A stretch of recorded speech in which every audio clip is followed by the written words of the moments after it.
ಮರಿಗೆ ಹೋಗಿ ನಿಂದ್ರು ಅವರ ಆಗ್ಲಾಗತ್ತದ ನಿಂದು ಇರ್ಲಿ. ಯಾಕಂದ್ರ ನಮ್ಮ ಪಾಲಿಗೆ ಸಗುಣ ಪರಮಾತ್ಮ ಅಂತಕ್ಕಂಥದ ಇರ್ಲ್ರಿ, ನಮ್ಮ ಪಾಲಿಗಿರ್ಲಿ. ಯಾಕಂದ್ರ ಸಗುಣ ಪರಮಾತ್ಮ ಅಂದ್ರ ಏನಪ್ಪಾ ಅಂತ ಕೇಳಿದ್ರ ಅದು ಏನ್ರಿಪ್ಪ? ಕಣ್ಣಿಗೆ ಕಾಣಿಸುವಂತದು, ಕಣ್ಣಿಗೆ ಕಾಣಿಸುವಂತದು. ಪ್ರತ್ಯಕ್ಷ ರೂಪ, ಪ್ರತ್ಯಕ್ಷ ಭೇಟಿ ಆಗ್ಬೇಕು. ಭೇಟಿ ಆದಾಗ ಅದಕ್ಕೆ ಸಗುಣ ತಾರ. ನಿರ್ಗುಣ ಅಂದ್ರ ಕಣ್ಣಿಗೆ ಕಾಣಿಸಲಾರದು, ಕಾಣಿಸಲಾರದ್ರಿಪ್ಪ. ಇವತ್ತಿನ ದಿವಸ ನಮ್ಮ ಪಾಲಿಗೆ ಸಗುಣ ಪರಮಾತ್ಮ ಅಂತಕ್ಕಂಥದ ನಮ್ಮ ಪಾಲಿಗಿರ್ಲಿ. ಹೆಂಗಪ್ಪ ಅಂತ ಕೇಳಿದ್ರ ಅದು ಹೆಂಗ್ರಿಪ್ಪ?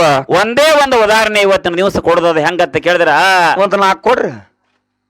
ಇಸ್ಲಾಂ ಧರ್ಮದಾಗ ಆಗಿ ಹೋದ ಯಾರಿಪ್ಪ ಅವರು? ಸಜ್ಜನ ಕಸಾಯ ಅಂತ ಹೇಳಿ. ಹೌದ್ರಿಪ್ಪ. ಸಜ್ಜನ ಕಸಾಯ ಏನು ದಂಧ ಮಾಡ್ತಿದ್ದಪ್ಪ ಅಂತ ಕೇಳಿದ್ರ ಏನ್ ಮಾಡ್ತಿದ್ರಿಪ್ಪ? ಅವನ ಊರಾಗ ಒಂದೊಂದು ಮಟನ್ ಮಾರುವ ಅಂಗಡಿ ಇತ್ತು. ಮಾಂಸ ಮಾರ್ತಿದ್ದ, ಮಾಂಸ ಕಡ್ದ. ದಿನಂಪ್ರತಿ ಮಾಂಸ ಮಾರ್ತಿದ್ದ. ಅವನ ಮಟನ್ ಮಾರುವ ಅಂಗಡಿ ಒಳಗೊಂದು ಕಲ್ಲಿತ್ತು ತೂಕ ಮಾಡ್ಲಾಕ. ಏನೋ ತೂಕ ಮಾಡ್ಲಕ್ ಕಲ್ಲಿತ್ತು. ಮಾಂಸ ತೂಕ ಮಾಡುವಂತ ಕಲ್ಲಿತ್ತು. ಕಲ್ಲು ಎಂತ ಕಲ್ಲಿನೊಳಗ ಮಜಕೂರ್ ಇತ್ತಂದ್ರ ಹೆಂಗಿತ್ರಿಪ್ಪ? 100 ರೂಪಾಯಿ ಮಟನ್ ಬೇಡ್ರು ಅದೇ ಕಲ್ಲು ಹಚ್ತಿದ್ದ. 200 ರೂಪಾಯಿ ಮಟನ್ ಬೇಡ್ರು ಅದೇ ಕಲ್ಲು ಹಚ್ತಿದ್ದ. 500 ರೂಪಾಯಿ ಮಟನ್ ಬೇಡ್ರು ಅದೇ ಕಲ್ಲು ಹಚ್ತಿದ್ದ. ಕಲ್ಲು ಒಂದೇ ಇತ್ತು, ಕಲ್ಲು ಒಂದೇ ರೀ. 100 ರೂಪಾಯಿ ಕೊಟ್ರ ಇಟ್ಟು ಏರ್ತಿತ್ತು, 200 ಕೊಟ್ರ ಇಟ್ಟು ಏರ್ತಿತ್ತು, 500 ಕೊಟ್ರ ಇಟ್ಟು ಏರ್ತಿತ್ತು. ಹೌದ್ರಿಪ್ಪ. ಯಾಕಂದ್ರ ಕಲ್ಲಿನೊಳಗ ಸಾಕ್ಷಾತ್ ಕಾಶಿ ವಿಶ್ವನಾಥ ಆಳಿನ ಆಳಾಗಿ ದುಡಿತಿದ್ದ. ಹೌದ್ರಿಪ್ಪ.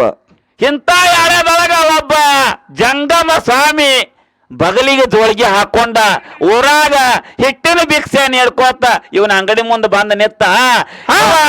ತೂಕ ಮಾಡ್ತಿದ್ದ, ಏನ್ ನೋಡ್ಕೋತ ನಿತ್ತ. ಇವನ ಅಂಗಡಿ ಮುಂದೆ ಬಂದು ನಿತ್ತಾಗ ಸಜ್ಜನ ಕಸಾಯ ಅಂದ, ನನ್ನ ಅಂಗಡಿಯಾಗರೇ ತಕ್ಕಡಿ, ಕಲ್ಲ, ಮಾಂಸ ಇದನ್ನ ಬಿಟ್ರೆ ಏನ್ ನನ್ನಲ್ಲಿ ಸಿಗುದಿಲ್ಲ. ಹಿಟ್ಟದು ಏನಿಲ್ಲ, ಹಿಟ್ಟದು ಏನಿಲ್ಲ, ನಿನಗೆ ಯಾನ್ ನೀಡ್ಲಿ ಅಂದ. ಅವಾಗ ಏನ್ ಹೇಳ್ತಾರ್ರಿ ಸ್ವಾಮಿಗಳು? ಅವ ಸ್ವಾಮಿ ಅಂದ, ನಿನ್ನ ಮಾಂಸ ಬೇಡ, ನಿನ್ನ ತಕ್ಕಡಿ ಬೇಡ, ನಿನ್ನ ಕಲ್ಲು ನೀಡಂದವ. ಕಲ್ಲು ನೀಡು. ಕಲ್ಲು ನೋಡಿದ್ದೀನಿ ತಗೊಂಡು ತೂಕ ಮಾಡೋದು. ಕಲ್ಲು ನೀಡಂದ. ಕಲ್ಲು ನೀಡಂದ ಕಾಲಕ್ಕ ಸಜ್ಜನ ಕಸಾಯ ಅಂದ, ನಿನಗ ಕಲ್ಲಿನ ಮ್ಯಾಲ ಇಚ್ಛಾದಂದ್ರ ಇದನ್ನ ತಗೋ ಅಂತೇಳಿ ಜೋಳಿಯಾಗ ಕಲ್ಲು ಎತ್ತಿ ನೀಡಿದ. ಎತ್ತಿ ನೀಡಿದ ಸ್ವಾಮಿ ಜೋಳಿಗೆ ತಗೊಂಡ ಹೊತ್ತು ಮನಿಗೆ ತಿರ್ಕೋತ್ ಹೋಗಿ ಮತ್ತೊಂದು ಊರಾಗ ಹನುಮಂತವ್ರ ಗುಡಿಯಾಗ ವಸ್ತಿ ಮಾಡಿದ ಸ್ವಾಮಿ. ಏನೋ ತಿರ್ಕೋತ್ ಹೋಗಿ ಹನುಮಂತವ್ರ ಗುಡಿ ಒಳಗ ಹನುಮಂತವ್ರ ಗುಡಿಯಾಗ ವಸ್ತಿ ಮಾಡಿದ ಸ್ವಾಮಿ. ವಸ್ತಿ ಮಾಡಿದ ಕಾಲಕ್ಕ ರಾತ್ರಿ ಭಾರ ಆಗಿತ್ತು ಟೈಮ. ಜೋಳ್ಗ್ಯಾನ ಕಲ್ಲು ಬಂದು ಬೆಣ್ಣಾಗ ಗುದ್ಲಾಕ ಹತ್ತು ಸ್ವಾಮಿಗೆ. ಅಸನ್ಯ ನೋಡಲಿ ಜೋಳ್ಗ್ಯಾನ ಕಲ್ಲು ಬೆಣ್ಣಾಗ ಗುದ್ದಾಕೈತತ್ತ. ಬೆಣ್ಣಾಗ ಗುದ್ಲಾಕತ್ ಹೇಳ್ತತ್ ಕಲ್ಲ. ಏನ್ ಹೇಳ್ತತ್ರಿಪ್ಪ? ನನ್ನ ಅವನ ತೆಗಿಂದ ಯಾಕೆ ತಂದೆ? ಅವನನ್ನ ಏನ ಜೀತ ಮುಡ್ಸಿಲ್ಲ, ಅವನಲ್ಲಿ ಜೀತ ಅದಲ್ಲ. ಅಲ್ಲಿ ಜೀತ ದಿನ ಇನ್ನ ನನ್ನ ದಿನ ಮುಟ್ಟಿಲ್ಲ. ಅವನ ತೇಕ ನಾನು ಹೋದ ಬಿಡ್ತೀವ ನಿನ್ನ ಜೀವ ಹೊಡ್ಲತ್ತಿತ್ತು. ನೋಡಲಿ ಅಸನ್ಯ ಬಿಡ್ತೇನು ಹೊಡಿಲತ್ತಿತ್ತ ಕಲ್ಲು. ಸ್ವಾಮಿ ಅಂದ, ಯಪ್ಪ ಹೊತ್ತರ ಹೊಂಡ್ಲಿ ಹೋಗಿ ನೀನು ಹೋದ ಅವನ ತೇಕ ಬಿಡ್ತಾನಂದ. ಅವಾಗ ಹೊಂಟ 6 ಗಂಟೆ ಆಯ್ತು. 6 ಗಂಟೆ ಆದ ಕಾಲಕ್ಕೆ ಓಡ್ಕೋತ ಜೋಳಿಗೆ ತಗೊಂಡು ಮತ್ತೆ ಸಜ್ಜನ ಕಸಾಯ ಅಂತ ಬಂದ ಸ್ವಾಮಿ. ಏನ್ ಹೇಳ್ತಾನ್ರಿಪ್ಪ? ಅವಾಗ ಕಸಾಯ ಅಂಗಡಿ ತೆರ್ಕೊಂಡ, ಅಂಗಡಿ ಮುಂದೆ ನೀರು ಹೊಡ್ಕೊಂಡ, ಅಂಗಡಿ ಒಳಗ್ ಕೂತಿದ್ದ.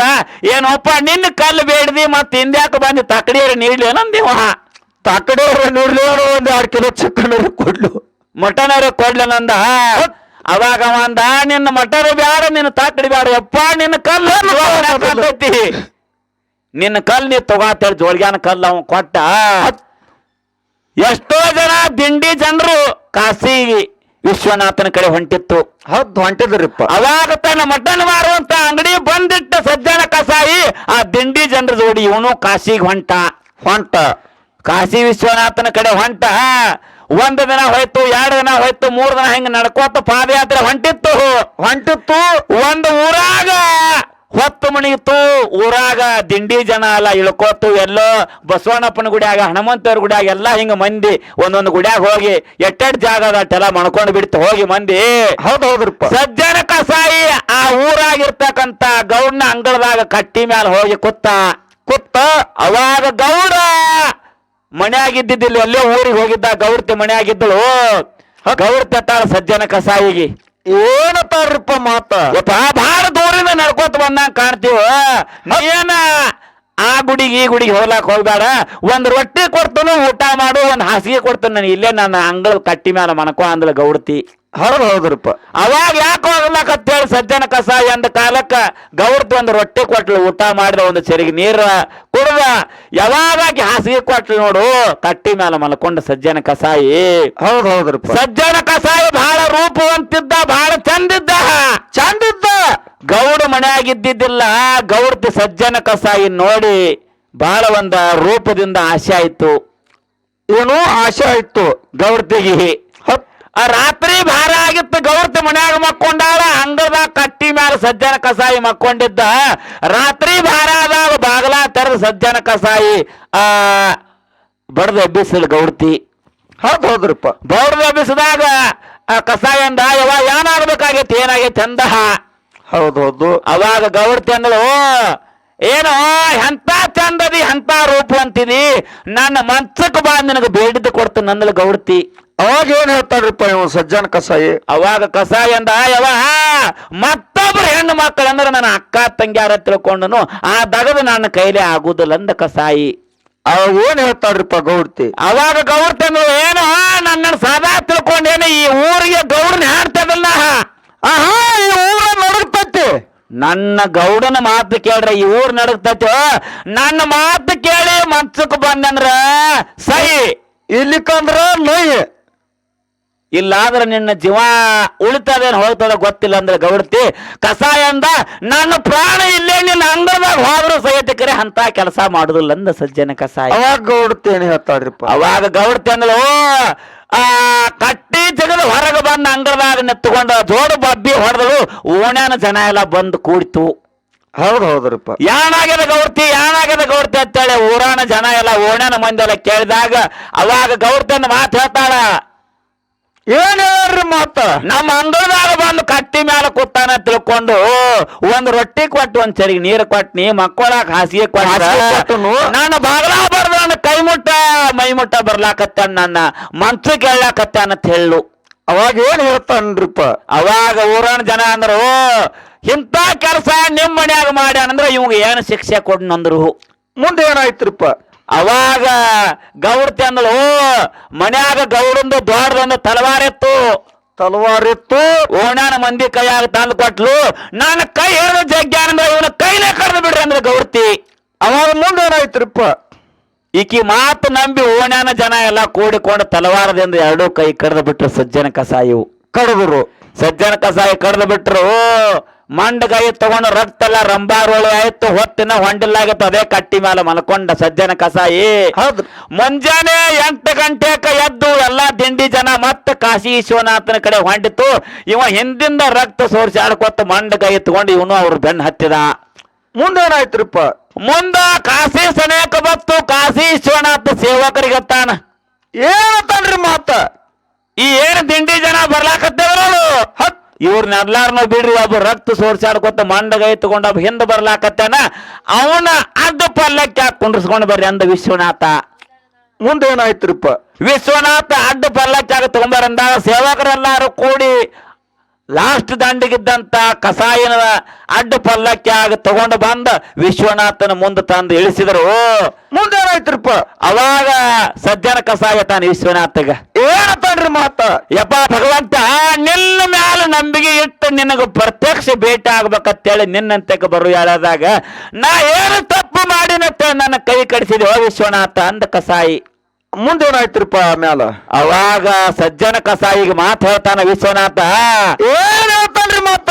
ನೀ ಏನು ತಪ್ಪು ಮಾಡಿಲ್ಲ ಕಸಾಯಿ, ನಿಂದ ಈ ಜನ್ಮದ ಕರ್ಮ, ನಿಂದ ಹಿಂದಿನ ಜನ್ಮದ ಕರ್ಮ ಅಂದ.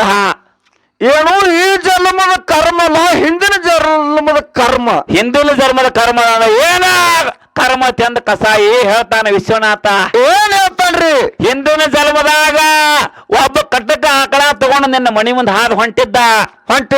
ಆಕಳ ಕಟಕನ ಕೈಯಿಂದ ಕಸರ್ಕೊಂಡ ಆಕಳ ಹೋಗಿತ್ತು. ಎಲ್ಲಿ ಹೋಗ್ಯದತ್ತ ನಿನಗ ಕೇಳಿದಾಗ ಹಿಂಗ ಕೈ ಮಾಡಿ ತೋರಿಸಿದಿ. ಅದೇ ಆಕಳ ಮಗನ ಗೌಡನ ಹಾಣ್ತಾಗಿ ಗೌಡನ ಮನ್ಯಾಗ ಹುಟ್ಟಾಳ. ಅದೇ ಆಕಳ ನನ್ನ ಕೈ ಕಡಿಸೋದು ಮಗನ ಅಂದ. ಮುಂದೇನಾಯ್ತ್ರಿಪ್ಪ? ಅವಾಗ ವಿಶ್ವನಾಥ ಅಂದ ಆಯಪ್ಪ ಹಿಂಗಾದ್ರೆ ನನ್ನ ಜೀವನ ಹೆಂಗೋ ನಾ ಏನು ತಪ್ಪು ಮಾಡಿದ್ರೆ ಹಿಂದಿನ ಜನ್ಮದ ಕರ್ಮ ಈಗ್ಯಾಗ ನನಗೆ ಬಂದು ತಡಿ ತಂದ ಕಾಲಕ್ಕೆ ಹೇಳ್ತಾನ ಸಜ್ಜನ ಕಸಾಯಿ ವಿಶ್ವನಾಥ. ಏನಂದ್ರಿ ಮುಂದ? ನೀ ಹಿಂದಿನ ಜನ್ಮದ ಕರ್ಮ ಇದ್ರು ಅದ ಈಗ ನಷ್ಟ ಆಗಿ ಹೋಗ್ಯದ. ನನ್ನ ಅನುಗ್ರಹದಿಂದ ನಿನಗ ಮಗನ ನನ್ನ ಜ್ಞಾನದಿಂದ ಅಲ್ಲಿ ಹಿಡ್ಕೊಂಡು ಇಲ್ಲಿ ತನ ಬಂದಿದೆ ಅಂದ್ರೆ ತಿಳ್ಕೊಂಡು ತನ್ನ ಕಮಲದಾನ ನೀರು ತೆಗೆದು ಸಜ್ಜನ ಕಸಾಯಿ ಮೋತಿ ಮೇಲೆ ಹೊಡೆದ್ರ ಮಂಡಾದಂತ ಕೈ ಚಿರತ ಬಂಧುಗಳೇ ಜಗತ್ತಿನೊಳಗೆ ಸಗುಣ ಪರಮಾತ್ಮ ಅಂತಕ್ಕಂಥವ ಶ್ರೇಷ್ಠನ.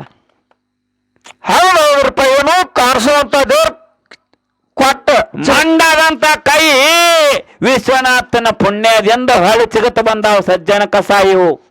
ಇದು ಸಗುಣ ಪರಮಾತ್ಮ ಜಗತ್ತಿನೊಳಗೆ ಶ್ರೇಷ್ಠ ನಮ್ಮ ವಾದದ.